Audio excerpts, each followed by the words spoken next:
Hey Roosters, and welcome back to another episode of Make My Own TCG. Today's video we're going to be talking about some more concepts that are going to bring us one step closer to being able to play test the game and actually start to refine the rules beyond the concept phase. Today's video we're going to talk about something that I think I have a better idea in my mind of how I want it to play out, but also something that is a lot more exciting to talk about in general, and that's going to be the combat system for the game. In the last two episodes, or the first two episodes of this series, I talked about how I wanted this game to be a dueling card game, which tells us a lot about how the combat system is going to end up already. Compared to other card games like Digimon or Magic the Gathering, where you have a bunch of different creatures on the field that attack for you and defend for you, in this game is going to be a dueling card game, which means that you are going to be attacking and defending for yourself, essentially. And what that's going to mean is that I have a better idea of how I want combat to be moving forward. It tells us a lot, but it doesn't tell us everything. In the last video, I talked about how I wanted the attack cards and the defense cards to be one and the same, and I decided that I want that to be almost partly true. I want cards to be specializing on attack and specializing on defense, but I think it would be pretty cool if all cards that are combat cards could do either or. You can either use them to attack or use them to defend, but some cards will be better at defending than they are at attacking for you, and some cards will be the other way around. Now, when talking about exactly how I want these cards to interact with other cards and how I want attacking and defending to work, I don't want the game to become too complicated. I want it to be pretty easy to understand what you're supposed to be doing, but at the same time, I don't want it to be too by the numbers. I don't want it to be too similar to what's been done before. That being said, I still want it to have some amount of simplicity and its own identity. Let's talk about the theoretical layout of an attack card within this game. So, in this game, I obviously wanted to have a cost. In the previous videos, I talked about how in this game we're going to have a sort of stamina system in which you spend to play cost of cards, and that's especially going to be true for attacks and blocks, obviously. So, they're going to have a cost somewhere probably in their left-hand corner, right?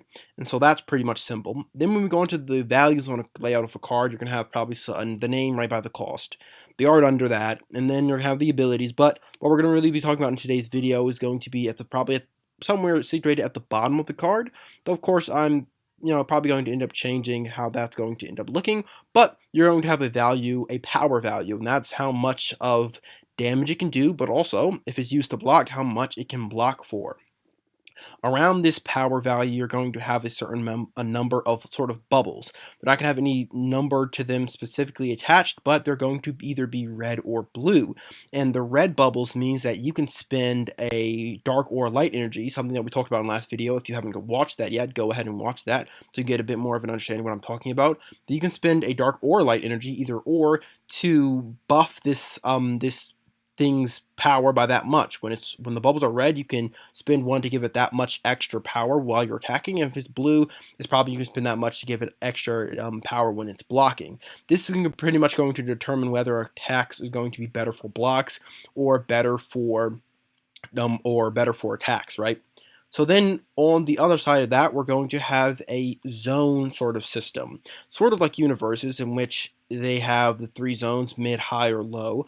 With this game, we're going to have four zones, which is going to pretty much denote the top of you, the lower section, and then the two sides you have. And certain attacks are going to attack in certain ways, and certain blocks are only going to block in certain ways. And so similarly to the power-up bubbles, you're going to end up having colors on those. So if that bubble is red, then you can use it to attack. When you're using this card to attack, you attack with that zone. And then whatever colors are blue, you use it to block with that zone, and then gray would probably be you can't use it for either, and then maybe there'd be purple for this can be you attack and block within this zone. Something like that to make it very visually simple to understand how you're going to end up doing things with it, right? Alternatively, I'm probably also going to put like an attack sign where you can attack and a shield sign where you can defend, to make it even more simple and not hard to misread or forget, right? And so that's going to basically attack and defense cards are going to be one and the same, but some cards are going to be inherently better for defending because this card can be used to defend more zones, or they can be used to attack more zones if they're going to end up being better for attacking. And then similarly, you can power them up more to make them more powerful with attacks, or you can power them up more to make them better with defenses, to defend, right? And so ultimately, it's going to make that cards have both purposes, but obviously cards are going to be better with one or the other. Incidentally, I'm also thinking about this. Please tell me in the comment section below which ones you think would be correct. But I'm thinking about whether the power-up bubbles would be activated by spending more stamina or activating by spending the light or dark energies. Now, obviously, if you make it more stamina, it's going to make it a little more hesitant to do it. But at the same time, there are negatives to spending recklessly spending your light or dark energy. So that's something I'm probably going to end up thinking about a little bit more. But right now, I think it's a lot. I think I like it better where you spend the dark or light energy to end up making that happen.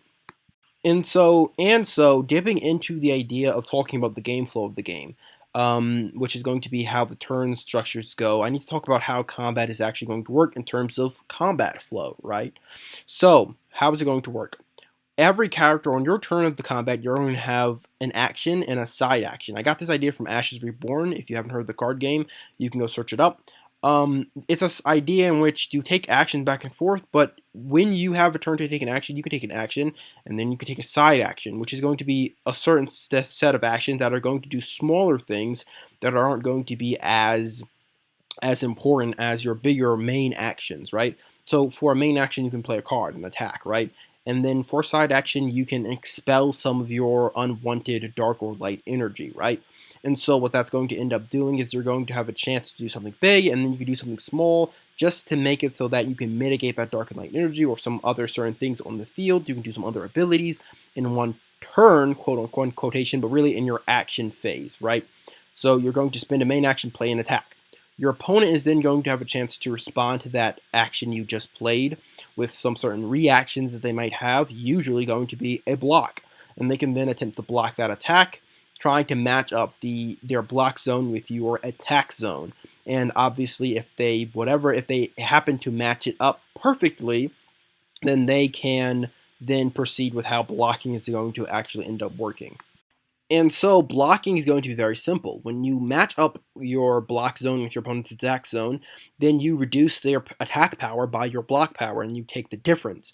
But if you do a perfect block, which is going to be when you perfectly match up your attack zone with your block zone with your opponent's attack zone, you can stack the blocks. And what that means is you can discard cards from your hand, block cards, to gain more power to your block equal to that little block symbol bubble that it has on the card. What that's going to mean is that obviously you can block and you can take less damage, but then you can also spend more resources essentially to hand your cards in hand to try to block even more. Now, I want there to be a point where you can use block cards to block from one zone away. So you can use a block from the either mid sections to block a high or a low, sort of like in Universes. But instead of taking more half damage, you're just going to simply lose that ability to stack the block and block more with your block than you would normally. So what basically that's going to mean is that you're going to have to use whatever one card you choose versus their attack card, which means you end up going to probably taking more damage than if you had perfectly blocked it.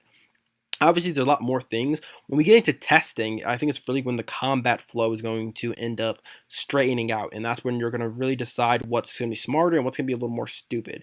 The design choices that I've ended up making, but I like the way that sounds for now. And so, after one player takes the main action, their main action and their side action is going to be the next player's turn to do the same. And when it moves on to your action phase, you're going to gain one of each light and dark energy. And so you're going to have some to spend during your action phase. You're also probably going to be able to either use your main action or your side action, or maybe even both to draw cards. The point is that there is going to be no breaks really in combat. It's going to be main action, side action, you, your opponent, you, your opponent, you, your opponent, until one person runs out of stamina. When that happens, you're going to die, quote unquote, and you're going to lose a life. I tried to give it that every player has 3 lives to spend throughout one game before they're completely knocked out. Which is going to mean that for a battle royale system, you can die and respawn somewhere else on the overworld map that we talked about in the last video, episode 2, when we decide some core mechanics for the game. Go watch the video if you haven't. And so what that's going to mean is you're going to be able to go out and fight other people if it's a battle royale, or if it isn't a battle royale, you're going to be able to sort of readjust and come at your opponent from a more advantageous part on the board and to gain some more different benefits like I talked about in the last video. In the last video, I talked about how I wasn't sure about the overall map because I wasn't really sure how I was going to make it so that people wanted to go out and attack each other even when it would be disadvantageous for them, right? But I decided for a couple of different things that can make going on the offensive more incentive, or give more incentive to going on the aggressive, sorry. So obviously, when you attack first, you're going to have the first action and side action. Or maybe, yeah, you're going to have the first action and side action. What that's going to end up meaning is that you're going to have a big advantage in this battle. Which means sometimes getting out of your comfort zone to attack can end up making it a little better for you in the long run. Also, I'm going to implement an idea of which you as the player can control some of the board, and the more of the board that you control, the more powerful you become. So waiting around for your opponent to build up power across and control of different areas on the board is going to end up making it very hard for you to win, because if your opponent gets a lot of the board and then comes at you, at that point they'll be in a big advantage compared to you. Just some ideas I've been throwing around to make the overworld system board really work, because I really want that to be in the game, not so that I can have a board in the game, which seems to be a lot of people's dreams when creating a card game for some reason, or that they think it's the genius thing, the smartest thing they've ever come up with, but rather because I think it's going to allow for battle royale games to be a lot more interactive but a lot more fun. To wrap up and summarize this video and all that we talked about within this episode, attack cards are going to have costs that are going to be paid with stamina, attack values that can be augmented by spending dark or light energy. They're going to have attack zones that can determine where that card specifically can be used to attack or block. Perfect blocking, which is going to allow you to stack block, which means you're going to be able to play multiple cards to block one attack to attempt to make it 0 damage. But if you don't perfect block and you block with a card that does not exactly match the zone of the attack, then what's going to end up happening is you're going to have an imperfect block, and you can only block with that one card, and that card is going to just reduce the amount of damage that your opponent does to you, right? And then we also talked about how every player is going to have 3 lives. You run out of stamina 3 times, you die. And stamina never replenishes unless you die and you get your full stamina back, which means that the more you fight, you're still going to be weakened over time. You're not going to replenish your stamina even after every fight. Even if you win, you're going to start the next fight with the same little bit of stamina that you once had, meaning that's not going to be too hard to bring your opponent down their lives just like they did to you, right? And then we're going to have a system where you sort of conquer the board, and the more board you have control over, the more of the board you have control over, the stronger you're going to be, which means that you don't want your opponent to gain too much board comparatively to you before you start knocking them down a peg or two, right? And then also we decided one more thing, that when you're attacking your opponent, instead of when you're moving across the board and you engage your opponent in combat, instead of them engaging you, you get the first action and side action, which is going to allow you to deal more damage throughout the game and give you a bit of a time and speed advantage in the fight. That's really all we talked about in today's video, and that's all that I really had for when talking about combat. And if you want to learn more about this card game, please watch the first 2 episodes. They talk a little bit about the basic concept and ideas about how the game is going to work. And please stay tuned when we talk about game flow, lore, play testing, and things that we're going to be talking about this card game in the future, because it's only getting started. Hope to see you guys there.